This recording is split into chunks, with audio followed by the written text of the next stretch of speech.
Look around. Bini loves going to the park with her granny. But today, there is no one at the park. I have a plan, says Granny. She took out pieces of some bread and kept them on the ground. Soon, there were many birds there. Granny kept a little sugar near a hole under a tree, and there arrived hundreds of ants. Then she slowly lifted a big leaf on which there was a spider web. Granny told Bini that spiders spin their own webs.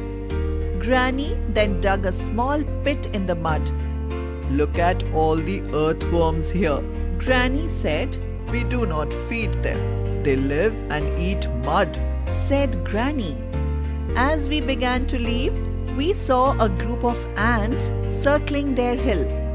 A squirrel had also joined the birds to enjoy the bits of bread.